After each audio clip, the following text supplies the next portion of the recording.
The best thing you can do is to know yourself, like, really to truly know yourself. And just get quiet and connect with the all-knowing, loving spirit within you, and just understand that you are made in the image of God. You are a child of the Most High. And so, go on a self, journey, and just discover who you are, the power that you have within yourself. Like that's the biggest thing that I think all of us can do. I think that's what we're here to our biggest purpose of all is that we're here to know ourselves, and know ourselves as one with God, one with the Creator. And God is all love, all peace, all joy, all presence. So, just connecting to that. And so by knowing yourself. So go on a journey of self-discovery. You are here. Welcome to the Purpose Finder podcast. This is the show where we uncover why you are truly here, and more importantly, how to make it your reality. My father, the late Dr. Miles Monroe, said the greatest tragedy in life is not death, but life without purpose. And research further shows that people with a strong sense of purpose are 2.4 times more likely to feel fulfilled. Each week, I sit down with extraordinary guests, entrepreneurs, artists, thought leaders who are boldly living their why. We dive deep into their journeys, the struggles they have overcome, their breakthroughs, and the lessons that can help you do the same. I am your beautiful host, Charissa Monroe Wilborn, and we're about to explore the mindsets, tools, and strategies to help you live a life with purpose, passion, and legacy. Are you ready? Let's go and dive into the episode. Welcome back to another episode of the Purpose Finder podcast. I'm your host, Charissa Monroe Wilborn, and here our mission is simple: to inspire you, our listeners, to find and uncover your purpose and to live it out boldly. We want you to be overflowing with three things: meaning, fulfillment, and significance. Deep down, we all crave belonging. No one wants to be unfulfilled, and we're all searching, asking one big question: why in the world am I here? So, why are you here? Let's hope your search ends right here, right now, with the Purpose Finder podcast. Today, I have the incredible honor of sitting down with a beautiful soul who's not only talking about purpose, she doesn't only think about it, but she's living it out boldly. We're going to hear her stories, we're going to hear her lessons along the way, and we're going to get to explore her journey together. Welcome with me, Terri Wade. Terri, it is such a pleasure to have you here. Thank you so much for saying yes, I'm being a so part honored to be of this here. podcast. The audience and listeners are in for a treat. You are doing great things in the world. I'm not going to read a bio because they do not want to hear me, but they do want to hear you from your heart. Talk about yourself, and we're going to talk about your journey and just hear some of the lessons, get behind the curtain, if you will. And Yeah. so tell us what you do in the world. Tell us who you are, where you're from, all that good stuff. Yeah. Well, thank you so much for having me. First of all, it is such an honor to be here and with your audience. So, my name is Terri Wade, and I am a transformational speaker. I'm a best-selling author, and I am a spiritual life and business coach. And it hasn't always been this way, but it's been a ride and it's been a journey. So I'm excited to share the journey with you because sometimes you see people and it looks like they're just doing big amazing things on the mountaintop, and there's the hills and valleys along the way of getting there. As long as you don't give up, and you just stay consistent to the mission, then you'll achieve it. And I'm a big child of God. We all are. And that's a huge part of my mission, is wanting to spread the good news to the Absolutely. people. So, what is your number one priority? I've been asking a lot of my guests that question, especially now in 2025 in life. What is your number one priority right now? Yeah, it's really, I want to be an example of the love and the light. I watched this movie last night with my boyfriend, The Forge. I think it's on Netflix. I don't know if Ah, you've seen it. yes. Oh yeah, it was good. It was so good, man. I was just getting all emotional with it. But I want to just spread the good news. That's really what I want to do. And so the way that I do it, I think our life path, our whole story is what we're supposed to do, what we're supposed to live out, and so what we're supposed to share, like really like our triumph, what we've come over, what we could come out of, and triumphed over. So that's really my mission. So when it started off, when I was younger, as a child, I was bullied a lot. I was a happy-go-lucky Mm. child, and then I was bullied. It was really a Cinderella story. So the movie Cinderella with the Mm-hmm. two stepsisters, and So that was really my life for a short period of time. And with the bullying, what happened is I thought like I didn't matter, my voice didn't matter, that I wasn't enough. It really caused low self-esteem, low self-worth. And with that, um I stopped talking because I just felt like I didn't matter. I didn't want to be seen. I felt like it was safer to just not be seen. And I became a people pleaser because I was like, if everyone's happy, then I don't have to like feel like it's unsafe. Mm. And so I've learned a lot about safety and, just, playing big and going for your mission, whatever it is in life. Just feeling secure and safe. And so that's been my journey of what I've had to come, through. That's been one of the valleys. And from that, I feel like a lot of people, they have that moment in their childhood when they took on the meaning that somebody else said. They made it true, like something that wasn't true, like my voice didn't matter, or who I was didn't matter. And I took that belief that someone's actions or words were saying, and I made it true. And so from there, the low self-esteem, the low self-confidence, I actually, when I was 8 years old, had a plan to end my life. I created a whole plan. I ended up telling my friend, who told her dad, as a friend should. And I ended up going to therapy. And so, yeah, the therapy really helped change my life because I felt seen and I felt heard. And Maya Angelou has this quote: "It's not what you say, it's not what you do, but it's how you make people feel." And I really Mhm. felt seen in those sessions. So I don't even know exactly what was happening, but my mom was struggling, just with alcohol addiction. She got prescribed prescription pills and then ended up getting addicted to that. So she was going through her own battles at that time. And my dad was just working around the clock. So I was living the Cinderella story. But from there, so I like to reframe the story of the past. So by going through that, now I can show other people that have been through those valleys where they got low self esteem, low confidence. They've been through trauma as a child, that they can come up on the other side. They can become a best-selling author. They become a transformational coach. And people that see me now from middle school and high school, they are just blown away because I didn't want to give a presentation in front of the class. I was like mumbling. I talked so quiet, and so it's just been 360 or 180. I don't know if 360 is just in a big circle, but it's just been just transformation, and it's possible for everyone. And yeah, so that's some of my story, and then I could share just how that I've gotten into that transformation if you'd like. We will get there. So I want to go all the way back to Yeah. bullying. And Mm, it's interesting you say that because a lot of people have gone through that in school. And of course, one of the things that we don't talk about anymore because they figure once you get out of school, then as an adult, you should be past it, if you will. But can you yeah. share with us what bullying looked like for you? For everyone, it may be different, but what did that look like for you? Were you being hit? Were you being teased? Were you being spat at? What was it? What did it look like? And then how long did it last?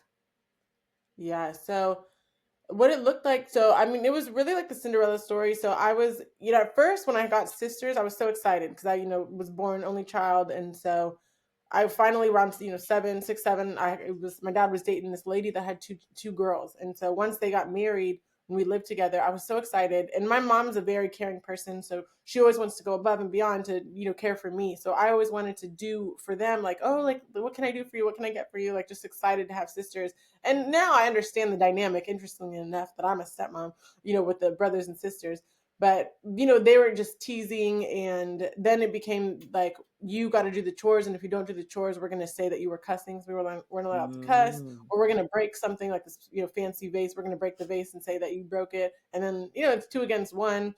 And then a lot of times my dad, after working so long of hours, he would just want to check out, watch TV. And so if I would come to him, I'd be like, Dad, this is happening. He's like, oh, talk to your stepmom.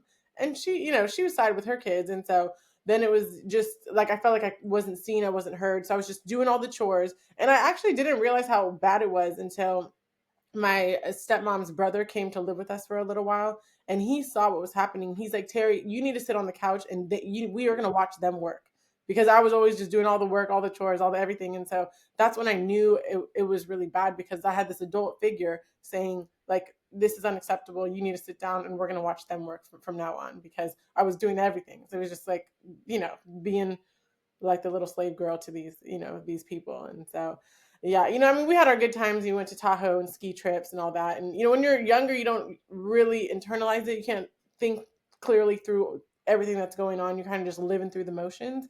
And so a lot of times that will carry that through, our adult life. And so a lot of times we're these adult people, but still living with these limited beliefs that we have from childhood that we haven't been able to really work through and process and heal through. And so, yeah, that's what the bullying looked like when I was a child. Did you also experience it outside the home? Because you talked about it being amongst your sisters and your siblings, and but was it like in school? Did you have it there too? It wasn't in school, but in school, once I was outside the home, I was so hard on myself. Any little mistake I made, I was the one bullying myself at that point Mm. because I was like, "Oh, you're so stupid! Like, why'd you do that? You should have known better." And like, "Don't Because do of that." what So it was was going really. on in the home. Yeah, yeah, Wow. I know. So it really just trickled, and a lot of my life. I mean, so that was outside of the home, just me being hard on myself, then me starting to bully myself because I just felt like I had to, show up perfect, or I had to, look a certain way, do a certain thing to be accepted and to be, just okay human in the world, I guess. So yeah, so that was just during the time, I became a bully to myself, really. And then once I started going through the therapy, I started getting a little bit better, and I was in gymnastics, and I got really good at gymnastics, and so that was a outlet where I could shine and excel, and so that helped my confidence in that sense too. But yeah, that was where the bullying went, and from there, even if you do start to heal, it was trickling through boyfriends that I had. They weren't treating me the best, but I was just like happy to have a boyfriend. The jobs I got even out of college, like, were just entry level jobs where I had a degree. I didn't even strive to do better. It was kind of like I was just happy to get, and so that's where I could see the effects on my self worth and self esteem on what I even thought was possible for me. And then is it that led to your 8-year old thoughts of hurting yourself, or did something else happen? There was this moment. Yeah, I was doing this lady who uncovers your hidden story, and I did this session with her. And what happened was, there was this moment where I was in a closet. I had to clean the closet. It was this play closet we had, so we were always eating, and there were snacks in there. And then one time, my dad was like, "You guys need to clean this closet before I get home tonight, or everyone's gonna be in trouble." But basically, I was the one, and I got trapped in the play closet with all the bugs and the maggots and the flies and all the nasty everything. So I would just remember crying in that play closet, and that's when I was like, if this is life, I don't want to be a part of it. Like, if this is how life goes, and then I felt like I was a problem to everyone because I'm like, why would I be treated like this if there, something must be wrong with me? Like, I must, you know. So yes, that's when that was the 8-year-old self that made that decision of like, I'd just rather not be here. And what is it that didn't allow it to like actually be completed? Like did you and we don't have to go into depth if you don't want to. No, we Um totally can. but I Yeah, know it's one no, of those things that a lot of people struggle with, Terry. And yeah, just like how bullying can look different for everyone, suicidal ideations, suicidal attempts can look different, suicidal thoughts can look different for everyone. And I think it's one of those things that I'm not afraid to talk about it openly because people need to know that it's a real thing. It happens. And it happens to the best of us, if you will. Um, definitely. at some point, I've shared even the thoughts I had when my both of my parents passed, died suddenly in a plane crash, and what that looked like for me. No longer wanting to be here if they weren't here. Like that was my thought. And I remember we were staying at the top of the penthouse at this hotel in Freeport, Grand Bahama in the Bahamas. And I remember outside on the balcony looking down. And I'm like, and it was the morning after the crash. And so I had this thought of, if they're not here, I don't want to be here. And I'm looking down and I remember thinking, so that means if I don't want to be here, what does it feel like to jump? Like I had those thoughts. I've been there. And so I don't want to pressure, but I know that people can heal by our story. People can heal by, as dark as it may be, it could very well be somebody else's light. And so that's the reason why I'm kind of asking, because you had the thought, you may have attempted, but then you're still here years later Mhm. doing Yeah, amazing things in the world. Here I am doing great things in the world. But there was a time in our story, in our journey, where it wasn't so light. It wasn't so bright. It was dark and it was bleak. Yeah. Yeah, well, thanks for sharing your story.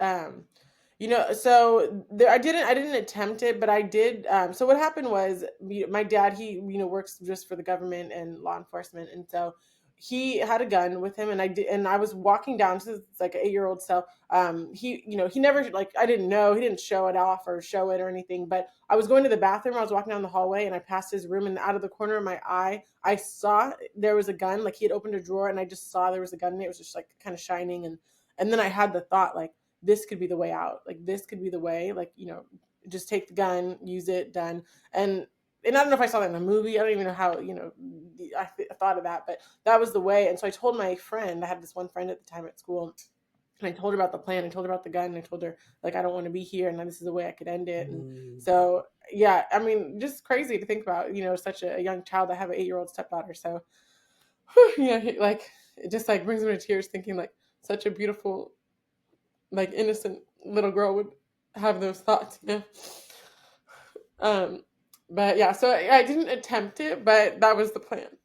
So And yeah, it's interesting. One of the things we learn about, and thank you for sharing that, because even when you think about, yourself now, and you think about yourself in these different stages, you're looking at this 8-year-old who should be perfect, who should be curious, if anything, but you're having yeah, those thoughts of, life must be better on the other side than where yeah, I'm at now.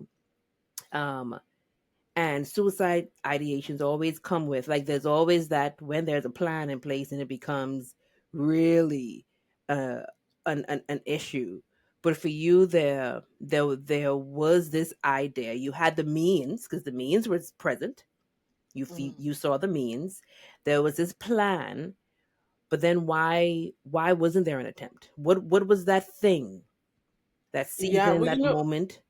what happened was, so I told my friend, and she told her dad right away. So when I got picked up from school, Oh, yeah, I don't know. I think my dad picked me up from school. Normally he doesn't. I usually walk home from thank school. God for that So friend. I Is right, she I still a know. friend? We she moved, and so we kind of went our separate ways. But she's just, like an We are angel in my life. grateful for that friend at 8 years Yes, old. definitely. Yeah. So what Ah. happened was, yeah, my dad ended up picking me up from school that day, which he normally doesn't, and so he picked me up, and then we went to go see a therapist, and so it was like right away. Oh, Yeah. so So dad yeah, acted right away. Oh, he that's acted right away. amazing. Yeah, yeah, Absolutely. And then you yeah. And so said therapy is what helped. therapy is what helped, and then also my mom had gotten out of rehab too, around that time, and so she actually, she passed in 2020, but she had wrote me a letter maybe like 2017, and she just wrote a forgiveness letter, like, please forgive me that I wasn't there for you, like, during those dark times, because she had to go through her own, she had a lot of trauma when she was younger, just with, just being molested as a child, and so yeah, so she was going through her own, dark night of the soul and healing.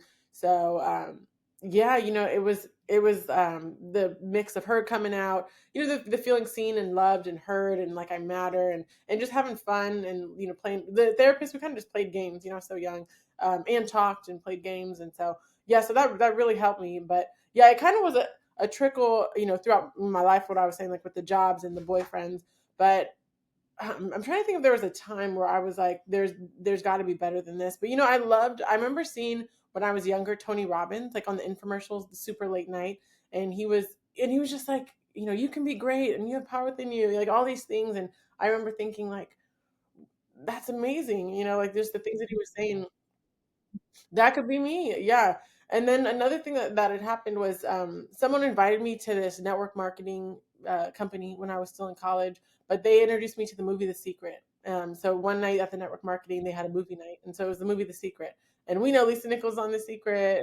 Hello, and Bob Proctor, and then the message on The Secret, like, like, we become what we think about. And I was thinking about, what have I been thinking about, and I was like, man, my thoughts, I haven't, even though I'm, like, I did positive psychology coaching, so I'm certified in positive psychology. So I know that we're born, we have more, like, we're prone to being more happy just on how we're born. And then there's the environmental factors. But a lot of it's, and I was a very happy go lucky child. So I have a lot of the happiness just in me. My parents are both pretty happy people. So, I was lucky in that sense. But yeah, my thoughts, I could have been happier. And, why wasn't I succeeding in the way I wanted to? And it was really because of my thoughts. And so that's like the law of attraction that was talked about. And then I dove deeper with Lisa Nichols. We've been on the retreat together. And I dove deeper with Bob Proctor.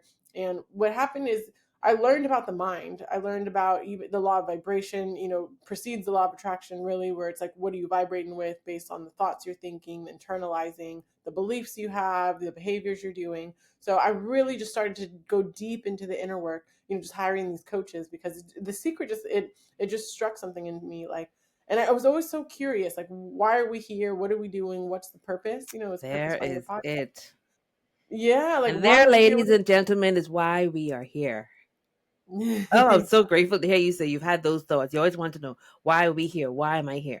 And so I'm glad you brought us there, because now we can transition into what is purpose for you, and when, at what moment, at what day, at what phase, at what season of your life did you understand your calling and understand your why that gets you to where you are now? Yeah, well, I think, I've always been a pretty entrepreneurial person. Like when we were younger, we'd get mistletoe from the trees, put a bow on it, sell it in the winter. We did lemonade stands in the summertime.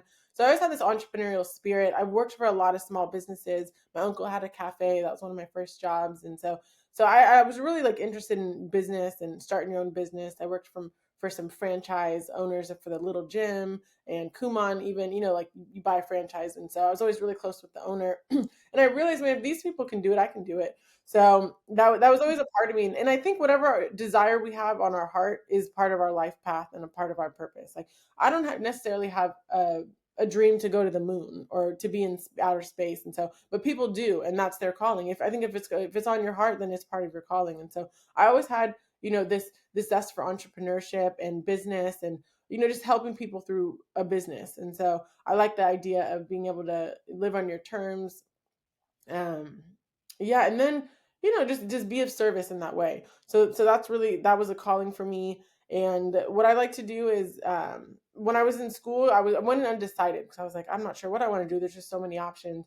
And then I really fell in love with marketing, and really the psychology of marketing and business, because I thought it was just so fascinating, like what makes people buy. And so I think if you're struggling, I have this guide. It's just like discover your purpose.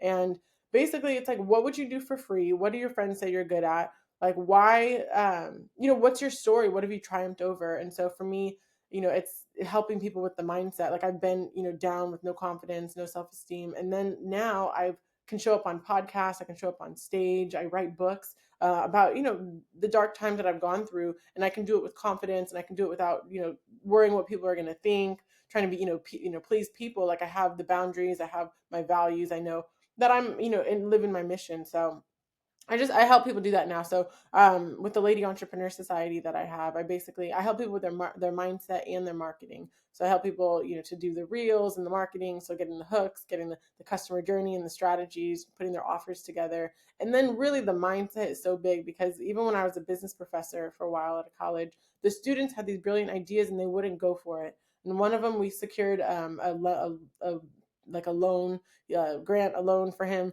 to do this business, and a mentor that's made millions in the same industry. And he got scared and like just stopped, like, coming to the workshop that we were doing. And so I was like, why is he doing that, and why am I not playing bigger in my own business too? And so that was a lot of the Bob Proctor, the Lisa Nichols in that work, and the mindset. So I think the mindset's so important, because yeah, what we think about, who our environment is. So you're just being around you. It's like, man, well, if you can do it, I can do it. And then it just becomes norm. They say you're the average of the 5 people you spend the most time with. And so, there's all these little like tips and tricks that you can do to make yourself more successful. And so, yeah, I just like to teach, yeah, mindset and marketing. And that's kind of where I found my purpose, is just little by little, just following the call. And another big thing where I found my purpose is when I found spirituality. So I was going through, or I found God before. My mom was a hippie, so it was kind of like peace, love, sunshine. It wasn't, a whole lot. And it was fun for a while. But then when I was in this, I was actually in a domestically abusive relationship in college. And it wasn't the whole time, just towards the end. That's when I was like, okay, I need to get out of here.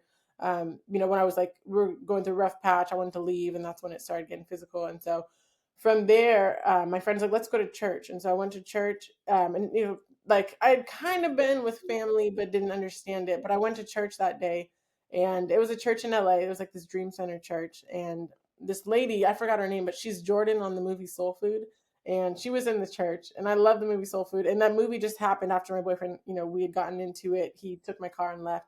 So she was there, and I saw her, and I was like, your movie Soul Food, I love it. And I was just going through, told her what I was going through, and it just brought me joy in that moment. And so I'm just like, thank you for what you do. And then she gave me a big hug, and she's like, never let a man hit you, and like you're worth it so much more, and all this stuff. And so yeah, so that was beautiful. And then I went to the front of the church because they had this huge band playing like a concert. I was like, man, this is awesome. This is not what I thought like church was like. And then this little boy, because I'm just crying because I'm feeling the spirit. And then this little boy just hugs me like out of nowhere, and it was just like so beautiful.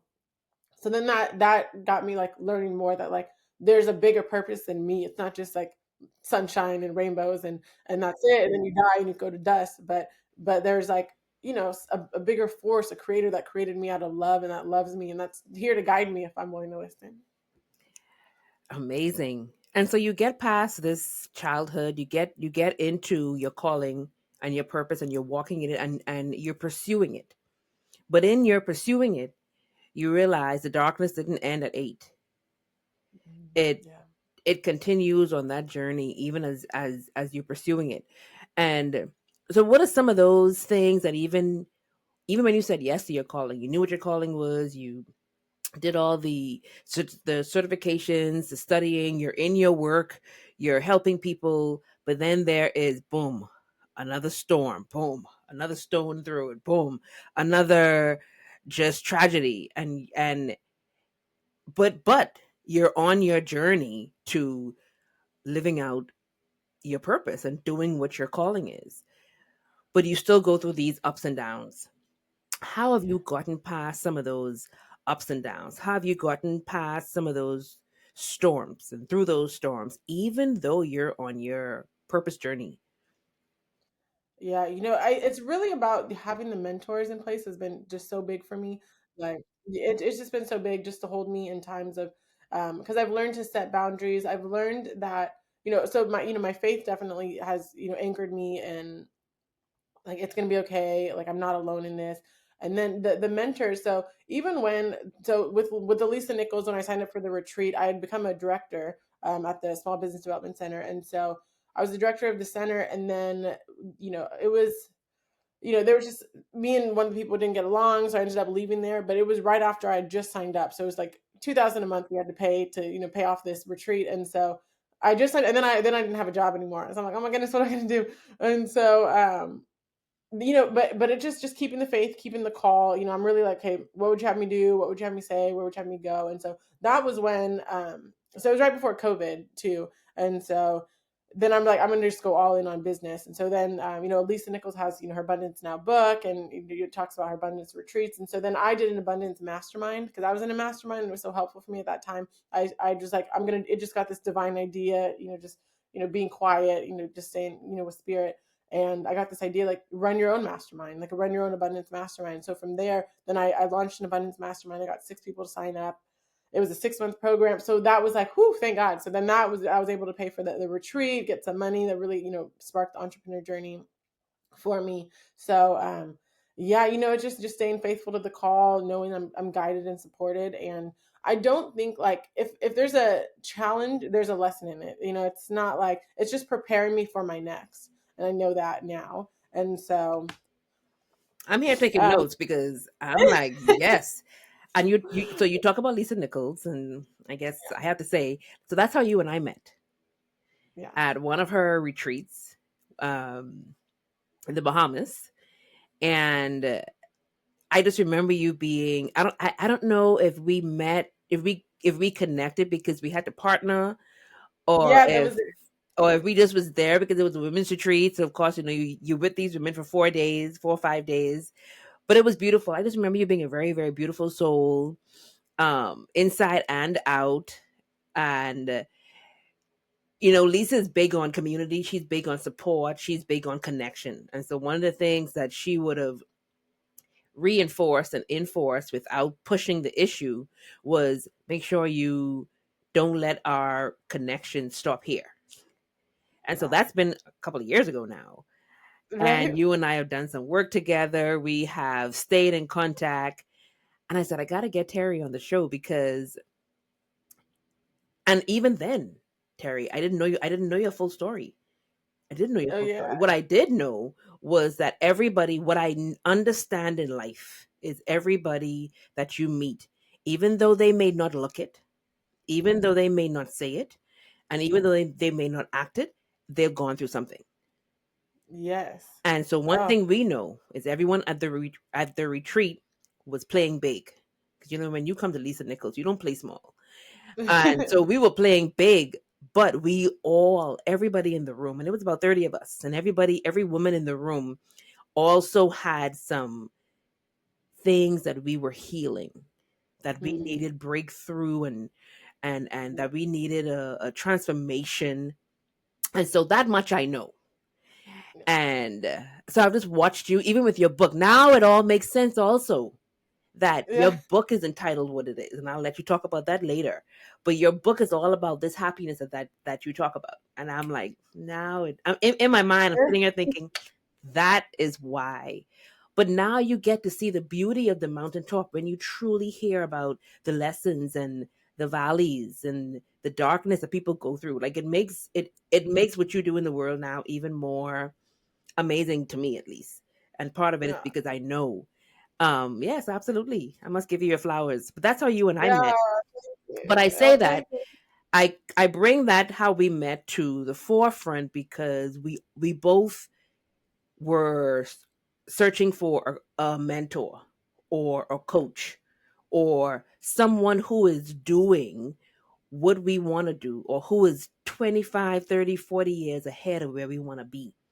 Now, how we both found Lisa may be different, but here we are. Like, we're all in this room with Lisa Nichols, one of the greatest transformational coaches in the world. Mhm. And we're just gleaning, we're just learning. And I have so many stories that I can talk about, or so many celebrations, so many good things that I can say since I've met this mentor, since I've met this coach. Like Yeah. life has changed. My mindset has changed. I've done so much since meeting her. But I'm saying that because it is so important that you do have coaches in your life. You do have mentors in your life. You do have, and I think I say this on so many other episodes because we don't do this life alone. You see people on the mountaintop, and they may be standing, like, you may only see them, but I promise you, if you were to look behind them and then look down, there are 10 people holding them together. There are 10 people holding them up, because those are the 10 people, whether it's a teacher, a coach, a friend, family members, like your community, who's holding you up, helping you get there. Like, I would not be where I am without the support of my parents initially, and then everyone along the way. And the first thing you mentioned when you talk about how you've gotten through the challenges along this purpose pursuit journey is your mentors, your Yeah. teachers. And then you talk about setting boundaries. I'm looking at my paper because I write it. I'm like, oh, she's spitting it out. The Mhm. the mentoring, the coaching, the setting boundaries, and the faith. And the Yeah. and even with the boundaries, we wouldn't have learned. You wouldn't have even known how to even label that without the former.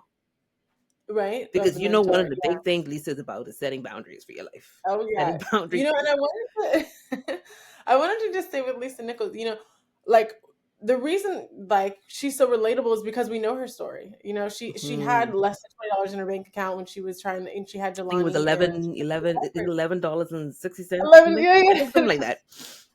Exactly. I know. I used to know it to the T too. But yeah, we know her story. And so, like, we see her, on stages speaking around the world, transforming lives, making millions of dollars. And it's like, wow, it's amazing. But in like, I have another mentor too, this guy, Kevin Trudeau. And he's like, you have to, like, get a mentor that's been where you've been and they are where you are. Not necessarily like I've had a kid before, where I couldn't pay for diapers, but I've been in that valley, and so I can relate to her. And so then seeing her there, it's like, wow, if she can do it, I can do it. That's where you get a mentor that's really like they've been where you've been. Maybe not the exact story, but some of the people that I've mentored, they have had a Cinderella type story too. They're like, I was bullied by my brothers and sisters when I was growing up. So it's like that relatability, and it's like, what I've been through, and like I see you and you see me because we've been there together. And then, if you can do it, I can do it. So you have the same thought patterns of you didn't feel good enough, you didn't feel seen, like, and you need to work through that trauma in order to, and you have to work through it. It's really like you got to feel it to heal it. The only way out is through. So you have to go through whatever it is you need to, like, at least the Nichols, we were all, crying and screaming I and hated releasing. it. Let me tell you something. I Let's not talk about it. I hated retreats. I didn't want to be crying. I just wanted to come and just, get what I guess needed, and then just yeah, keep it moving. I didn't want to come there and be emotional. I didn't want to go through the grief. I didn't want to relive what I just did 5 years ago with my parents passing. She was my coach at the time. She's like, I want you at the retreat. So I'm like, okay, fine, I'll be there. Oh, I could have done with all the yeah, crying, but I'm grateful that yeah, I did all the crying. I'm grateful that I could look left, look right. I could even look behind me, and there was another woman crying as well. yeah. And we not all knowing what each other's stories was, but we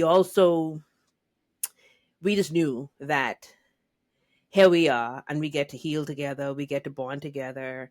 Um, and since then, I'm mad if I have an event, a retreat for women, and they ain't crying because I'm like, look, you know. But we've learned from Lisa, especially that, you know, and Sean and Danita, some of the other coaches that we've met, Charcy, beautiful coaches that we've met on her campus. We've learned that, like, especially Sean, like crying, screaming, being angry is a part of life. It's a part of healing. It's a part Yeah. of what can make you free. You know, when you think of constipation, there are different ways that you can release and have that relief feeling. And crying is one of them. And it was because I recognized that I can now cry less. But it was Mm. almost like when I was fighting it, I would cry more. Yeah, that's true. Um, Yeah. and so it didn't help. So I'm just looking at this screen with you and I, and it's beautiful for me to see. Like, I would love to make sure that that Lisa sees this particular episode, because she would be proud of the women that we are becoming. I can't even say Yeah, that we have and have become, become. So yeah, just that we from continue to become because of what we've learned from her, and then we've built on that.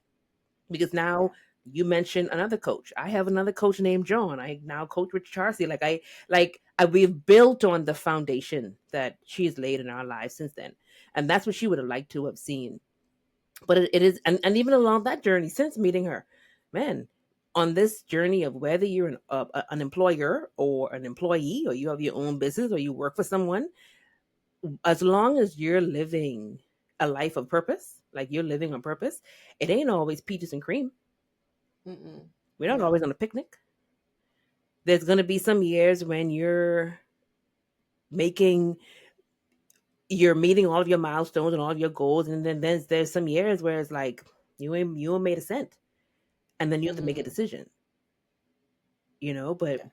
you glean from, you go back to your teachers, you go back to your coach, you go back to your mentor.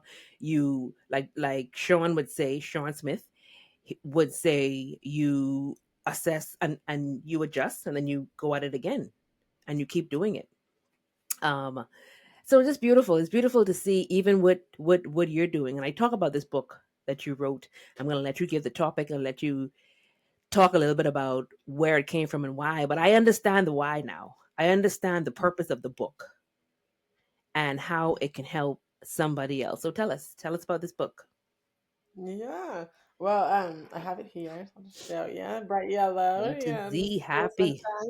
sunshine.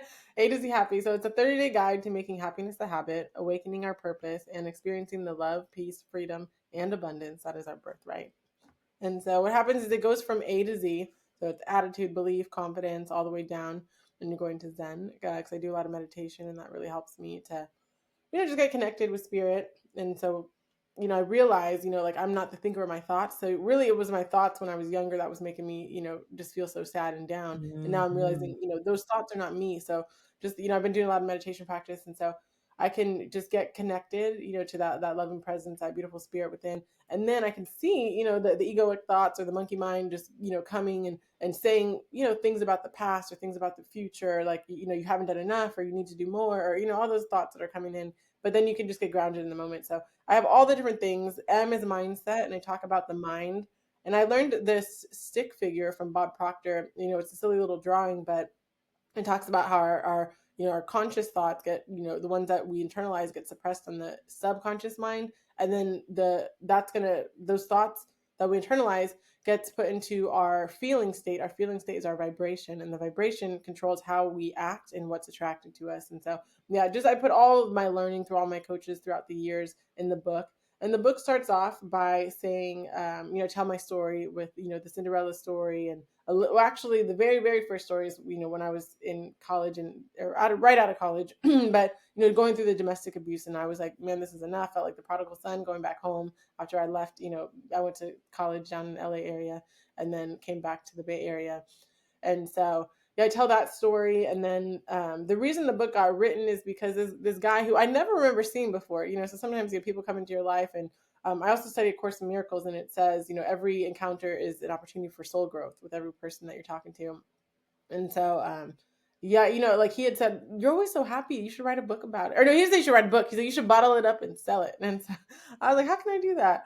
And one of the things, like S in the book, is smile. And I really feel like I've made smiling a habit, not on purpose, but when I was younger, my mom, when she got out of rehab, she told me just fake it till you make it, because I was like, everyone keeps asking me what's wrong, and I don't, and she's like, just put a smile on, just fake it till you make it. And now I understand the meaning of words, so the word fake doesn't really resonate. Maybe like be it till you become it kind of thing. But I would just smile, and people would smile, and then that made me feel better. And then after studying positive psychology, just smiling, it releases dopamine in your brain, so it's all automatic, like you're getting this high just from smiling. So now, like, I would just smile all the time, and now whenever people see me, they're like, you're always smiling. And I think it's just I think it's just become a habit because I see people and I smile, and I used to do that when I was younger, just trying to overcome all the things I was going through. And so I would smile so much then. I think it's just become a habit, and I love it. Like, it makes me feel good. And then other people, they smile. I love seeing other people smile. Like, one of my favorite things is just walking down the street and someone has a serious face, and we'll connect eyes, we'll smile, and then their whole face just brightens up, and then you could just feel the energy. It's just light. And so yeah, that's one of the things in the book too as well that I really enjoy. As you're talking about these different A to Z's of happy, I remember you mentioned back as a child when you didn't feel that you had a voice. You didn't Hmm. feel that you were worthy. When did you recognize that that wasn't true and that you do have a voice? And then when did you start using it? Yeah, I would say, when I was like out of college and I got this job at the Bay Area Entrepreneur Center, I started off just as an in-house marketing consultant for them, just doing their marketing. And then I was doing, community members would come outside doing their business plan and marketing. And then she was like, "Oh, you should, there's a professor role for business, and you should do it. Like, you be great at it. We need it." And so then I was realizing, like, can I do this? Speak in front of a big, it's students, but college students, so they're adults. And so that's when I really realized, like, I can do this, and I got this. But I mean, I feel like there might have been maybe sometimes before, in high school I started, like, my mom, she was a special ed teacher for people with just different, different handicaps. And so I was part of the Best Buddies Club then. And so they had sent us off to and then what the Best Buddies Club is basically a student in classes that are matched with someone that has, the special classes. And so we would match, we'd go bowling, we'd go to the park, we'd go get, boba or whatever it is. We just do just activities together, because they're kind of pretty separate. Like, in the school, they're usually off in one part of the school, and then everyone else is together. So it's really bringing them together. And so I felt like then I went to this leadership conference because I was the president of the club. And yeah, I was just doing it because I just wanted people to be connected. And that's kind of like that bullying. Like, I was bullied as a child, and so I know those kind of students can get bullied. And so that's what made me really want to, like, be the president and help them. And so I think being at that leadership conference really helped me, because, like, I had to be the voice for them, and I had to be the voice of what needed to happen in the club as the president. And so I think that's actually probably where it started. And then yeah, from there it kind of build and build. And then I just was opening up, because I felt like it wasn't so much about me. Like, people aren't, and even just with entrepreneurship, it's like a lot of times people are worried about how am I going to look, what are people going to think about me? But when you have a mission and a message that's bigger than you, then it's not about like, am I saying this perfectly? And I did have a little bit of that perfectionism because I didn't want to be bullied. And so it's like, oh, I got to show up perfect. So I don't, and so now it's like, it doesn't matter if I show up perfect. It doesn't matter if I cry on camera here, because like the message and the mission is bigger than me. So it's bigger than what I look like. Yeah. And so that's just so big, just to understand. But I think that's kind of where I got that leadership is, just following what felt right. Like, it felt right to be in the club, and then they needed a president, felt right to just lead the club. And then from there, just different opportunities come when you're like stepping into your best self, and you're, living out, the purpose by just following, what feels like the next best step.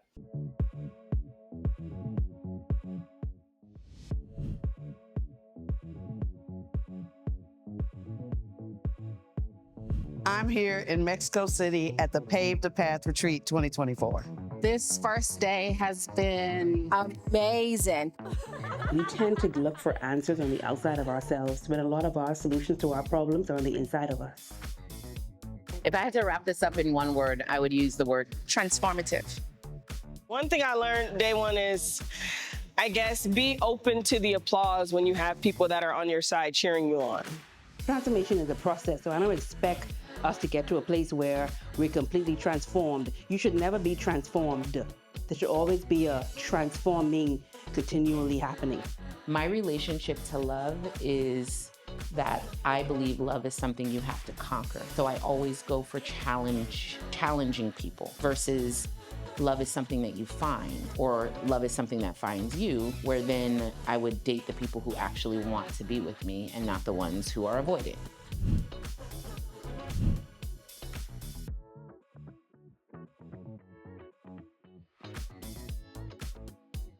If you want to return home unrecognizable, make sure you are with us next year. You don't want to miss such a beautiful experience. I've already been thinking of people that I want to run home and tell, and I'm excited to come back next year. Position yourself to be poured into so that you can be served from your overflow, but make sure that who and what is pouring into you is pouring in life. It's pouring in empowerment.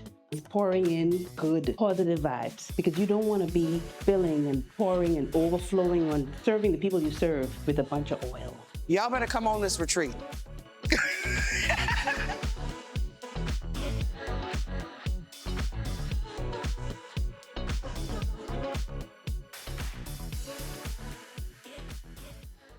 And I think the more we understand that purpose has nothing to do with you. It has absolutely nothing to do with you. It has everything about the people you're going to interact with and who is going to glean from you and the people you're going to influence. When we understand that, then we are okay, because there are going to be a lot of times, especially when I talk about my mission and vision and desire is to help people find and uncover their purpose. A lot of times, Terri, it's not the finding it. Sometimes people stumble across it. Sometimes they find it. Sometimes they uncover it. But it's as soon as they uncover it, now it's this beautiful, big, shiny thing, and they're like, "Wait a minute, I'm not ready for that. I'm not worthy of that. I don't know how to do that. That's not me." And so they cover it back up. Yeah. And then no, I didn't find my purpose. And in my mind, I'm thinking, yes, you did. You just didn't think it was just too big for your mindset now. It looked like it was unattainable, unable to accomplish. But it's not because it's not for you. It's just, now let's expand. Let's just say, okay, it's not about me. I might know how to, but I can figure it out. But not because I grew up in a small country with 11 of us sleeping on the floor with cockroaches doesn't mean that I'm going to be dead and no longer here, and people are still going to be calling my name until they die. And that's just me giving a short snippet of who my father was. That's his story. But he's not here with us any longer, but people still call his name, and his name will still be called. And his purpose was so much greater than the cockroach who was sleeping with him on the floor. Right. So when you realize that, man, my mission is bigger than me, like my mission is bigger than the way I feel right now, then you just show up, like you say. You really just show up. No matter how Yeah. ugly the tears may be, no matter if you're snorting out of your nose, no matter how dark and grim you may feel, there is someone, that's why I said it earlier, there's someone who, even though it may be dark to you, is going to be the biggest light to them. Yeah, I love what you're saying. I just love it. There's this quote by Marianne Williamson, and she says, "Our greatest fear is not that we're inadequate, but that we're powerful beyond measure. It's our light, not our darkness, that most frightens us." And I believe it so much because it's like we see it, and it's like it feels so big and so expansive. It's like, can I do it? And so I love the work you're doing because we need people to be lit up, and we need people to step into the light and their light and what lights them up. And so I love the work you're doing. And so when you said that, I was just like, oh, that is so good. It Oh reminded me of man, that quote. I'm enjoying hearing the stories. I'm enjoying hearing the lessons that people who are doing big things in the world, um, as they share it. Because I'm not like, even when I invite guests on the show, I'm not inviting guests that I know personally. At least not everyone. So I don't know their stories. So just like the listeners, and I'm grateful I can say this, a lot of the listeners are thinking, okay, she know these people, she know these stories. No, I don't. I haven't. I'm hearing it for the first time, just like you are. And it's just it's and every person I talk to, Terry, I'm like, this is why. This is why this person was dropped into my spirit. This is why I do what I do, and this is why I will continue. Because when we think that our story doesn't matter, or when we think that it's insignificant, or when we think that it's too dark to share, oh my goodness, once people can see themselves in you, and they can recognize, just like how you did, oh, if they can do what I can do, I can do it too. If she can do what I can do, you too. Imagine the amount of people who are listening to you and I, Terry, and they're like, if Terry can do it, I can do it too. If Sharissa can do it, I can do it too. If they're doing it, I can do it too. And that's how you want to influence people. We may never be able to see and touch the people listening at the sound of our voices, but they get to hear our stories, they get to hear our journeys, and they get to realize that even though Terry has gone through what she's gone through, even though what I have gone through, what I've gone through, and every time I have to talk about my parents passing, it's been 10 years now, but I still have to talk about it because why? People need to know that I wasn't always where I am now. But because of that, I get to talk about it. And I get to show you that you will not always be where you are now. It's just beautiful. Oh, It's yeah. beautiful. So Terry, if you had to give the best advice to someone right now, what would that advice be? Let's see. So the best advice. And of I course, would all just your say, advice is great. So just pick yeah. one. Pressure. The best advice, I would just say the best thing you can do is to know yourself. Like, really to truly know yourself. Like, know, yeah, because yeah, just get quiet and connect with the all-knowing loving spirit within you, and just understand that you are made in the image of God. You are a child of the Most High. And so, like, we that is us. Like, we are one, with God the Almighty. And so I think to know yourself, go on a self journey, and just discover who you are, the power that you have within yourself.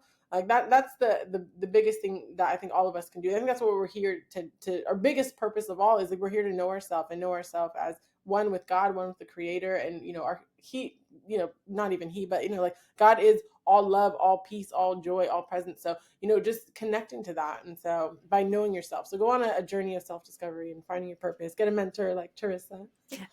I'm glad you mentioned that. So know yourself. And as you talk about get a mentor, with all of your mentors that you had and still have, what's the best advice that they gave you? And how did you apply it? Yeah, the best mentor. I mean, I think Jesus is the best mentor for me, really. Just as I've been getting into the Word and getting into the teachings. And I think it's just like I'm never alone. That was when I was younger. I just felt so alone in everything I was going through. But it's like you're never alone, and never ever, and it's not possible. And so at every moment, no matter where you are, where you're at, like, there's someone you could always talk to. Um, you know, at all times, and just this loving spirit that wants to guide you and wants the best for you. And so I think And that is that's a what I'll reminder say. for us, like, as you listen to Terry's story and mine as well, like, you are not alone. And one thing I love about Jesus is, even when he was leaving this earth, he still said, I will not leave you alone. I must leave you with a piece of me. And we Mhm. have the greatest helper. We have the greatest support. We have the greatest person. Like my dad would say, the most important person on earth is the Holy Spirit. And he's with us to help guide us. We are not alone. Thank you so much to Terri for bringing that to the forefront, for bringing that to our remembrance. He is truly the best mentor. He's free. You don't have to pay for him. You just have to give your life. And even when you don't want to give your life over to him, he is still very much present. Terri, thank you so much for being here. So one of the things that I want to ask after all of that deepness, one thing I am is nothing else. I'm a foodie. I love food. Oh, me I love to eat. too. As you can see, I enjoy food unapologetically. So, Yeah. what is your favorite food? And what's your favorite restaurant? Ooh, I love sushi. I just love, yeah, Ooh. some really good sushi. And they actually opened up this restaurant near us called Noma. And so they have this omasaki, sushi platter. And so it's like the chef's special with nigiri, and it's amazing. It's just so good. And so I would say that's probably, I'm thinking best restaurant. I used to be a vegetarian for 4 years, and I got into eating, meats and everything again. And I went to the Texas. My boyfriend graduated from college, and we got this like wagyu like steak. Then they cooked it to perfection. It was so good. And so yeah, I would say between those two, that meal was like chef's kiss. And sushi. I love sushi. So Sushi is yeah. great. I'm not I'm What's not yours? I'm not the raw meat eater Yeah. type of girl. Like it must be cooked. Even if it Yes. just it can be raw. There's some people who want the rawness of the sushi and it's still beautiful, but I love sushi. Yes, yes, yes, yes. I like anything with avocado and cream cheese. If I can get those two Ooh, things in whatever sushi roll I get, then yeah, I'll There's take good. it. Yeah. Absolutely. Well, thank you guys. Thank you so much. Guys, you've just heard a great story. You've heard a great young lady just talking about her lessons along the way of pursuing her purpose. And we hope that you remember her greatest advice is to know yourself. And if you don't know yourself and you want to continue to know yourself, go ahead and, embark on a self discovery journey so that as you get to know yourself, then you get to become all that you were born to be. That is another great episode of the Purpose Finder podcast. I'm your host, Charissa Monroe. And until next time, see you soon. And ladies and gentlemen, that is a wrap on this episode of the Purpose Finder podcast. I hope today's conversation lit a fire within you because purpose isn't just something you chase.